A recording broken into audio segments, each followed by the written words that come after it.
Hey there, welcome to the Jeff and Heidi Show, where you're going to have the opportunity to listen to and learn from everyday entrepreneurs. Hello and welcome to the Jeff and Heidi Show. We're excited to be here today. I'm Jeff Heggie of Jeff Heggie Coaching, and I have my co-host Heidi Anderson of ECI Secure Pay. And today we're excited to have Robert Courtney with us. And Robert is an innovator of business and a builder of community through digital strategies. And I'm going to turn it over to Robert, let him tell a little bit more about himself and give himself a proper introduction. So thanks, Robert, for being with us. No problem.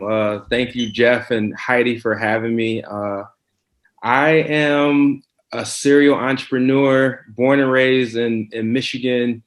I launched a fashion brand back in 2008, which kind of started my entrepreneurial endeavors. But prior to that, I bought a barbershop in 2006, which was my first interaction with business and just getting the sense of owning and being responsible for other people and other people's livelihoods. And so I always say I became a business owner first, and then I became an entrepreneur after.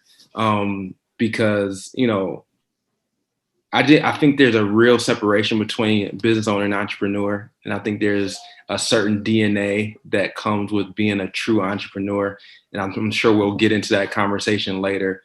But been an entrepreneur now since, like I said, 2006. So about 15 years. And just, really enjoy helping people get a clear vision of what their plan is. 2012, 2013, I launched a company called Courtney and Associates. So currently, all of my energy goes into helping people understand the social media landscape a little bit better.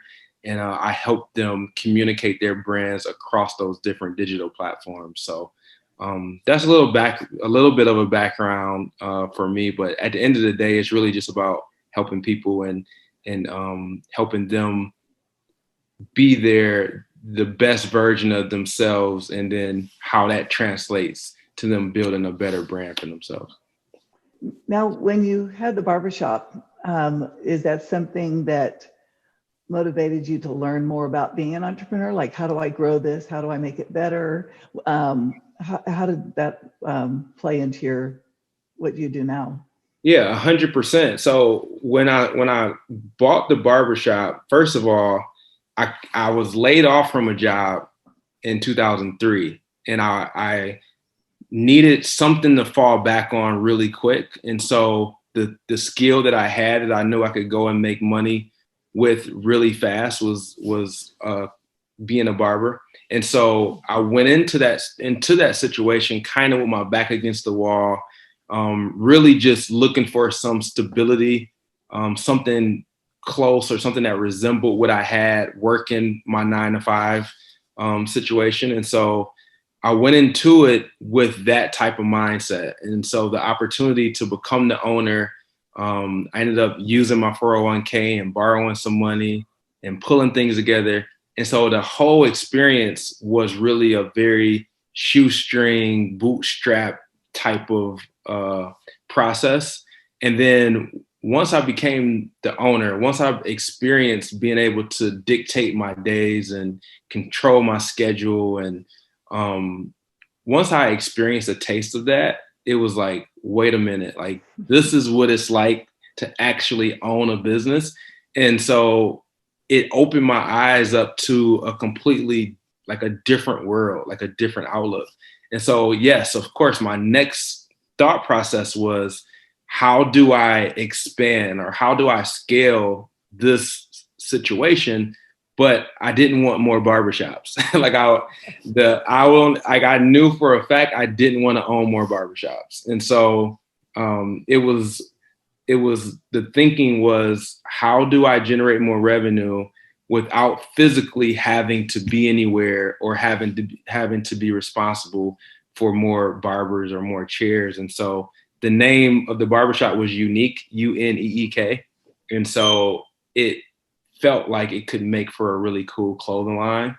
And, that was that was why we decided to go in that direction. But I always wanted to do something that was inspired by my lifestyle. Like I wanted to dress a certain way. I wanted to be able to go into certain rooms and not have to change, not have to like adapt. I wanted to be able to truly be myself and not have to adjust the way I talk or the way I looked or anything like that. And so Unique was really an expression of that. It's just personal branding wasn't a thing at the time. It was more about logos and, the company. And so I feel like we were really ahead of our time. We did it, we presented it in a different way, and we called it Unique. So what do you find is the biggest struggle of being an entrepreneur? Obviously, we know the perks of it and the good side of it, but what have been your biggest struggles? Starting out, without question, the biggest struggle was the roller coaster. It's just the highs and the lows are so drastic. One day you're on top of the world, the next day you're trying to figure out why did you start this journey in the first place, and is it all worth it, right? And so I think I spent probably my first 5 years just literally every day on the verge of a nervous breakdown. Some days you would have everything flow right, and then the next day it's like, am I going to be able to keep the lights on? I remember though there were days in my early days as a barbershop owner where I would be on payment arrangements for my electricity, and it's like at any moment those payment arrangements fall through, and it's like, the worst nightmare of all times is just 7 barbers, power going down, and then, them not being able to provide for their families, so these were little problems, and, in the big scale of things, like now as I look back in hindsight, but back then, like, I think it was kind of a window to what every entrepreneur deal with. And it's really just being able to analyze those highs and lows to where you can anticipate the ups and you can anticipate the downs, but because you've experienced it so much, it doesn't create uneasiness. Like, you're able to adjust and navigate those situations because you've seen so many worst case scenarios. And I think that's really what I was getting a glimpse of in those early days. So I would say that the highs and lows are probably the best and the worst for entrepreneurs. Yeah, Absolutely. It sounds like over time you found a way though to kind of smooth that roller coaster. What would you say was the biggest factor in your being able to deal with the highs and lows and make them not so extreme in your mind? It's a mindset shift. I think you have to learn how to frame those bad situations in a way to where, most of the time you are either thinking about things that happened in the past and how they played out, or you're looking at the future for what that situation might mean. And those things are the things that usually create the anxiety or create the uneasiness. And so what I've been able to do now as an entrepreneur is I just try to stay in the moment, and I try my best to approach every situation with a positive mindset and put that positive spin on everything that I deal with. Because 99% of those situations end up working out just fine, Yeah. And so any of the pressure that we've created, is like, you put the pressure on yourself. It's not about how it's going to play out, it's how you think it might play out. And I think after you've done that so many times, it's like, all right, well, here we go again. Like, let's navigate it. And I also try to not get too high or not get too low. Like, that's the other thing. I think there has to be, whether it's a positive situation or whether it's a negative situation, whether it's all the praise in the world or someone, hating on your situation, my approach is always the same. Like, I'm always trying to, because as soon as you get too emotional in either direction, I think that's when you're setting yourself up for more problems, so to speak. So I just try to stay even keel, and I try to stay in the moment. And I think those two things have really helped me in my entrepreneurial journey. You know, it's interesting as an entrepreneur going through those same roller coasters, you know, having the days that you don't know how you're going to make payroll, you don't know how you're going to pay the bills, reading the books, Elon Musk and Shoe Dogs, and realizing that Elon Musk, Nike, they've all gone through the same thing too at their points. And it's just part of the journey. Yeah. But no, thank you for that. What, you know, right now you put a lot of effort and focus into the digital marketing, building brands and stuff. Talk a little bit more about that. Talk about one, the importance of digital marketing, social media, where you see things going with that, and the importance of building a brand. I alluded to it a little bit before, but, you know, personal branding from a digital marketing place, I think is a newer thing. Like, I think it's something that we're really starting to just understand how significant building your personal brand can be to impacting a company or a bigger brand. And so, like, the landscape now is literally changing right before our eyes, where individuals are getting out in front of their brands to really stir the pot and to drive awareness and to drive thought leadership and all these different things. Whereas before, you could get away with a logo or a brand name and it could be just as strong.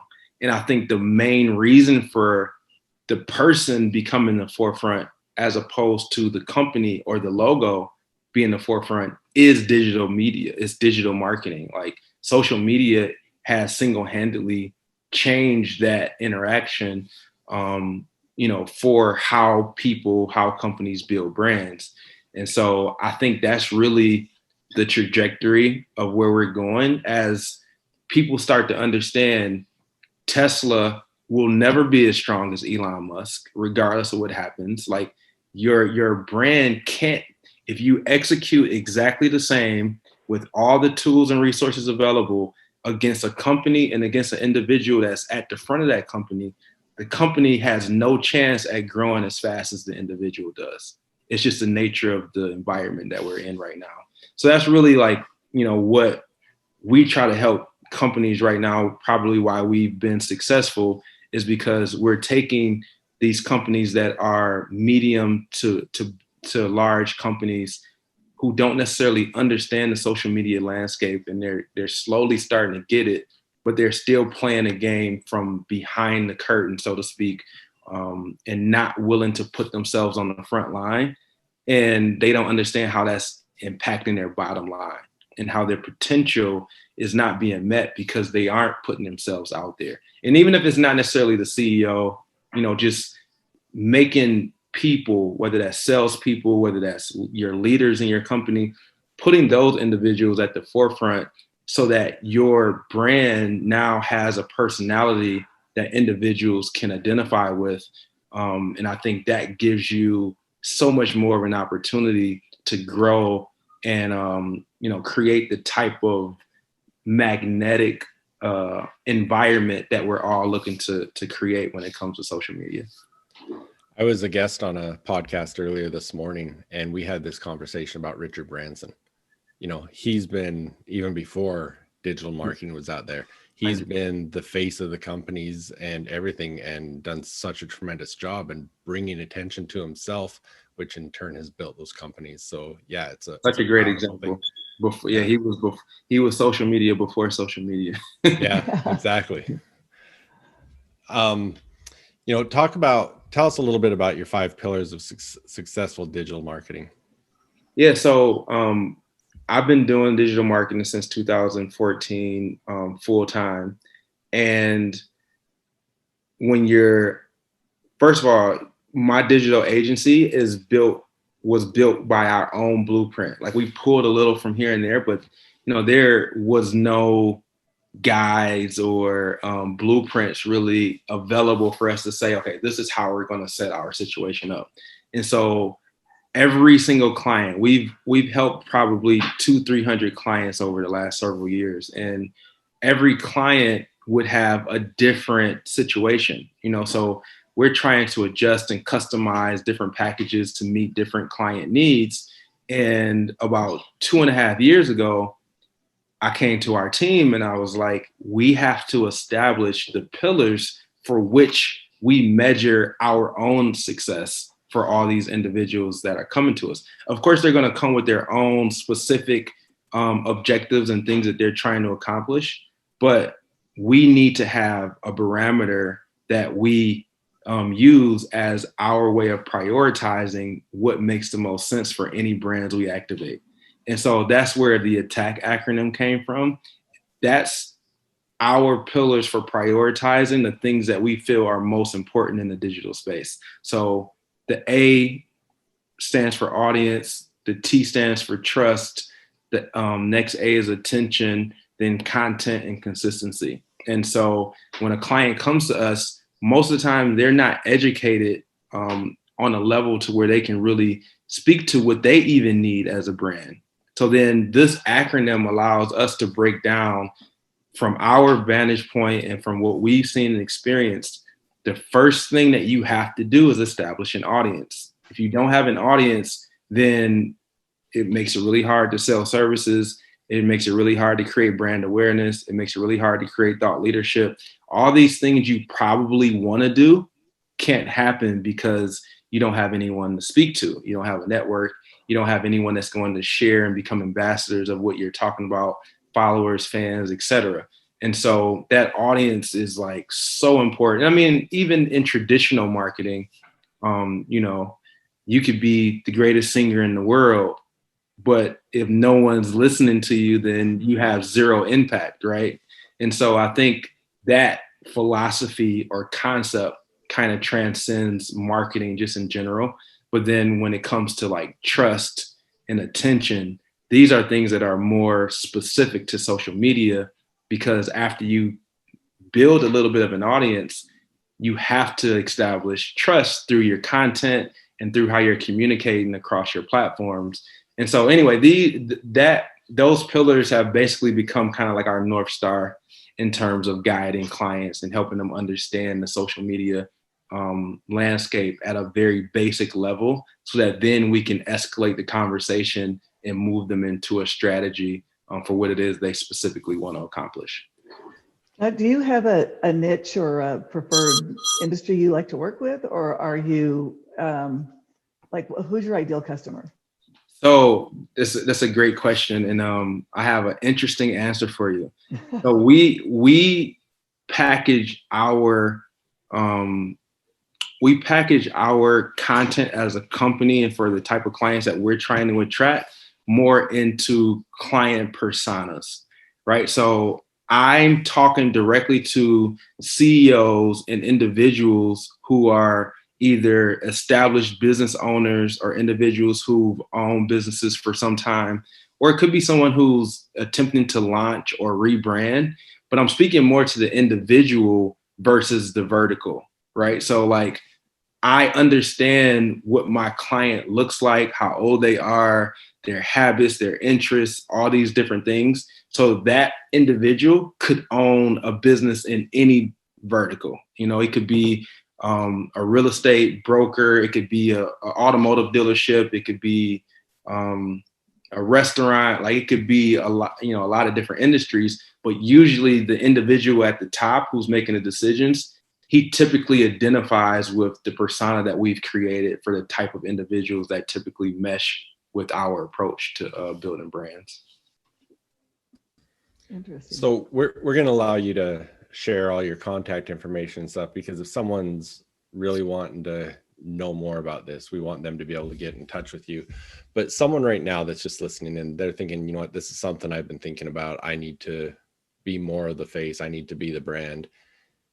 Where do they begin? They've got to build that audience. What's the easiest way for someone to build an audience? So the easiest way, it's funny, we were in Clubhouse having this conversation not too long ago. And, there was a lot of technical answers being given in terms of, well, you should definitely start on Instagram. You should definitely start on Facebook. my suggestion is just start throwing paint at the wall, like literally just start, right? I think there has to be some conversation in terms of what it is that you're trying to do. Like, I think you have to understand, what is it about me that I want to share with the world? Am I trying to tell my story? Am I trying to bring more attention to my company? Like, what is your purpose for wanting to grow an audience? Like, I think that has to be established first. But in terms of using the platforms themselves, in terms of just understanding the tools, I think you need to get on Instagram, get on Facebook, get on LinkedIn. I think you need to get on these platforms. And then I think you need to just start typing and putting stuff out there. And then as you start to identify the platforms that are native to you, the ones that feel comfortable, then you might want to focus in on a couple platforms to really start to grow an audience or build a little bit of a network in those particular spaces. But, if it's today and someone comes to me and they say, I don't know a platform I should be on or where I should even start at, I would personally say open up a Facebook page, because I feel like Facebook gives you the best opportunity to curate an audience that is interested in what you have to say. Like, that community is kind of built on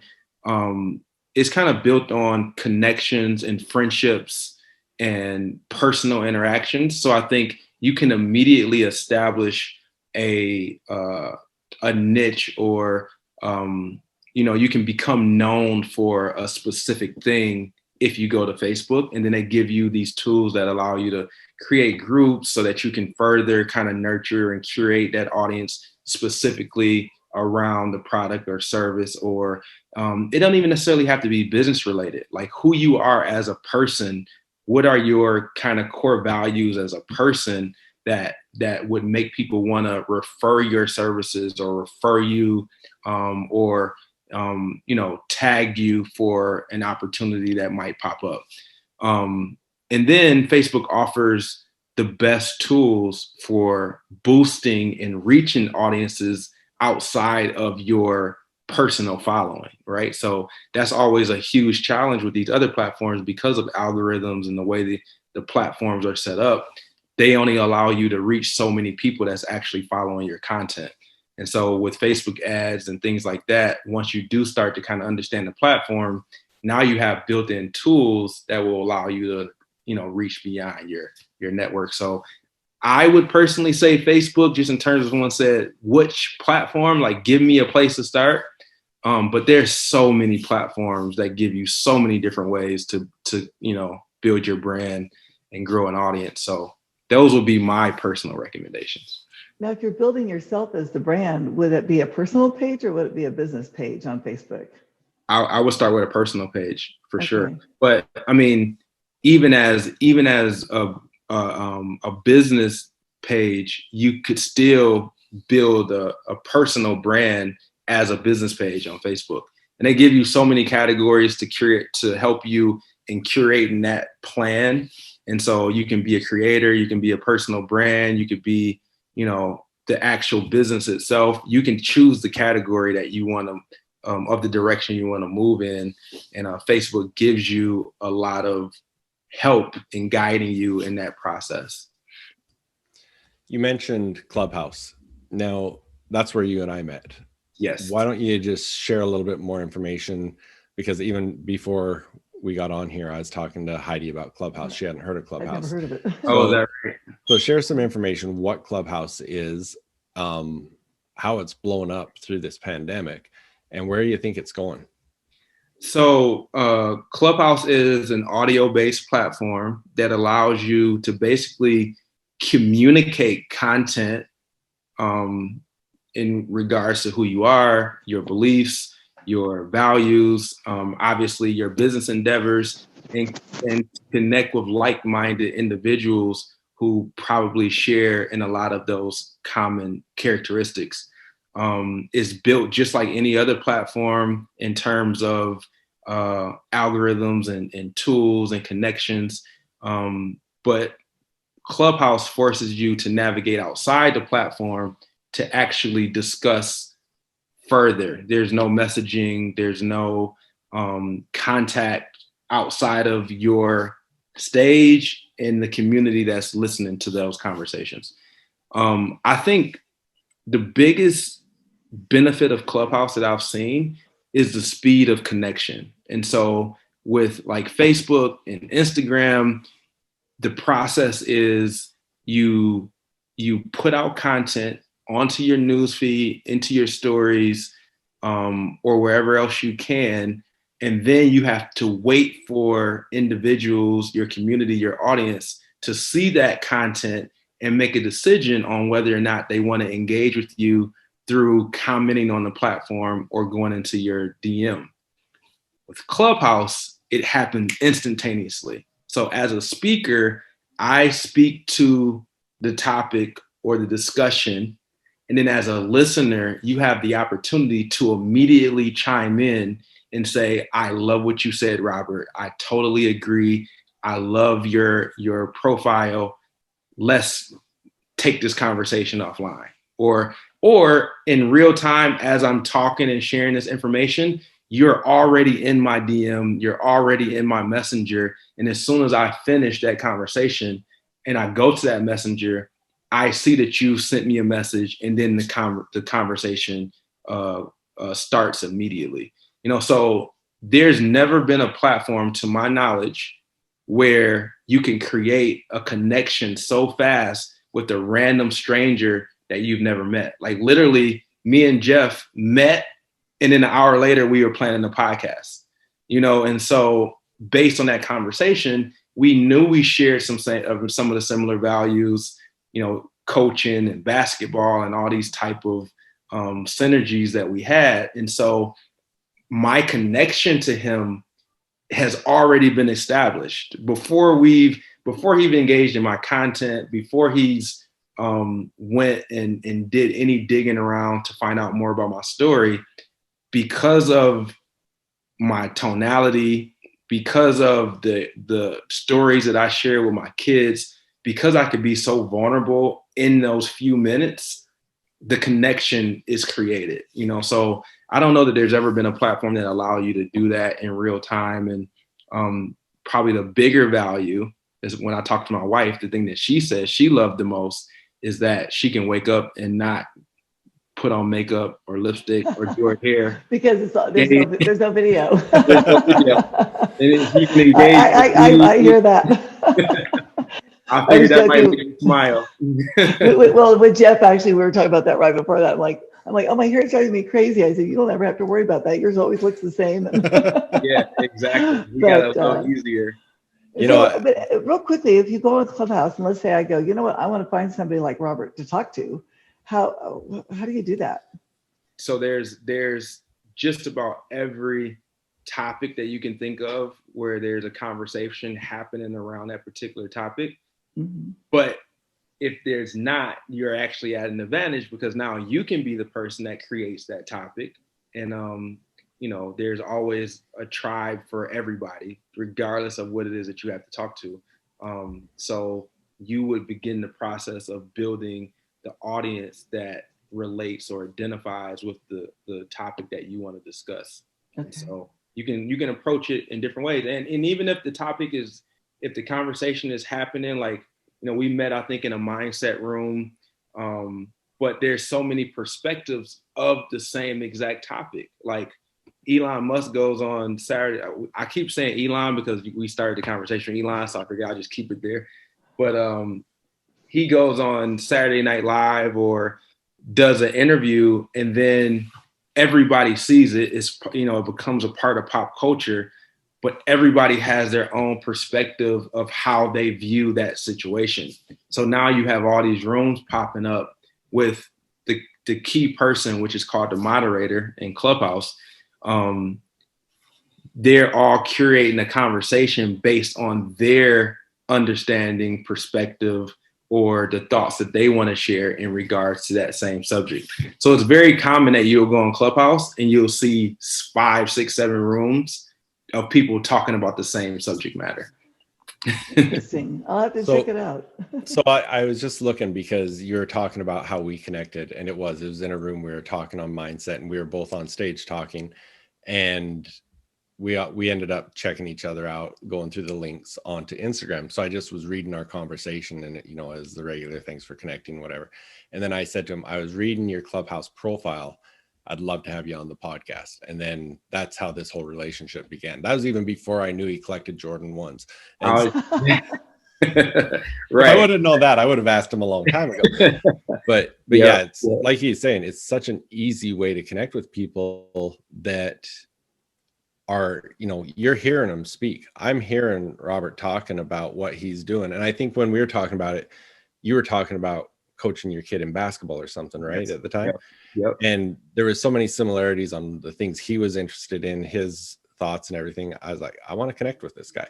And so, yeah, it gives you an opportunity to connect in 2 seconds. And I think we're very early on understanding how powerful our voice is.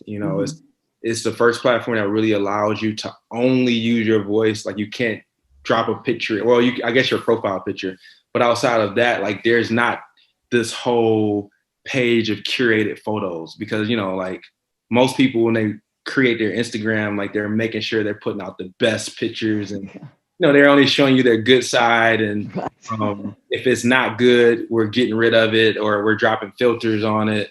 So I think our voice comes through in such a pure, organic way, and I think that is something that we're still tapping into. Like, I don't think we even realize, like, this is just we're really just scratching the surface in terms of how we'll be able to leverage, like, audio platforms. And I think Clubhouse is a starting point, but I think it's about to, explode with other platforms that do something similar. So it'll be interesting to see how it plays. For sure. I agree with you. Well, this has been awesome. And I'm sure that we've got listeners that have got a ton of value from this. So thank you for that. But I also hope that we've got listeners that are saying, hey, I need more. So how do they follow you, find you, get you on Clubhouse, all those things? So the best way to connect with me is probably through my Instagram profile, which is Robert Courtney Collins. However, Robert Courtney Collins is my profile handle on just about every single platform. So if you use that full name, you'll find me on Facebook, Twitter, Instagram, and then that's also my email. So robertcourtneycollins@gmail.com. And I like to mention that right now we are building out what we're calling the Yellow Room. And so the Yellow Room will essentially be an opportunity for individuals to come in and use all of the information, the tools, the tricks, the steps that we've used for building brands, be it business brands or personal brands. Those resources will be available in our Yellow Room. It's a membership model, subscription-based model, and it'll give them monthly, weekly access to conversations with me through like a curated, like, Clubhouse type of setting over Zoom. But that just opened up and rolled out in the last month, and that is available. So if you want nonstop access, you can go and check out robsyellowroom.com, and you can get more information about how to become a member of that platform. So robsyellowroom.com. Awesome. And I will make sure to have that in the show notes as well, so people can access that. But thank you so much. You added a lot of value for us and our listeners today. This was great. I'm glad that we had the opportunity to meet on Clubhouse so we could turn into this. So thank you. Absolutely. We got to do more. We got to jump in some more rooms together. Is this streaming on iTunes or YouTube, or where? This will be live on YouTube. It'll be live on all the audio platforms as well. Fantastic. Looking forward to sharing it and bringing some more attention to you guys as well. Thank you. Thank you, Robert. I'm looking for entrepreneurs, athletes, coaches, and other high achievers who want to discover their full potential. those that have dreams and desires of getting to the next level and just need to figure out how to get there. Hi, my name is Jeff Haye. I'm a success coach, and I want to show you the truth about developing a powerful mindset. One of the biggest things holding people back from achieving their dreams is their own limiting beliefs. And the bad thing about limiting beliefs is they prevent you from discovering your true potential and cause you to settle for way less than you really deserve. I've seen this time and again in business, athletics, all areas of life. And worst of all, many people never get past the idea that achieving their biggest dreams in life is just that, a dream. But luckily, now there's a solution for this problem. So if you're an entrepreneur, athlete, coach, or other high achiever that really wants to get to the next level, but it just hasn't happened yet, here's the solution you've been looking for. I want to introduce you to High Achievers Mindset Secrets. High Achievers Mindset Secrets is designed to help you gain control of your future, become absolutely clear on your goals and how you're going to achieve them, discover the true potential of what you have within yourself, and live every day with confidence. Intentionally live the life you desire, and much, much more. From day one, you'll be able to start implementing the strategies that will bring results into your life. High Achievers Mindset Secrets is designed specifically to meet your needs, and there's 3 options for you to choose from. First of all, there's the 6-module course. Over the course of these 6 modules, you'll learn the momentum cycle, the success cycle, and how to make them work in your favor. How to build confidence and self-belief. You'll learn to create clear goals, understand what you need to do to achieve them, and most importantly, you'll discover your why for each one. And I'll tell you now, it's not what you think.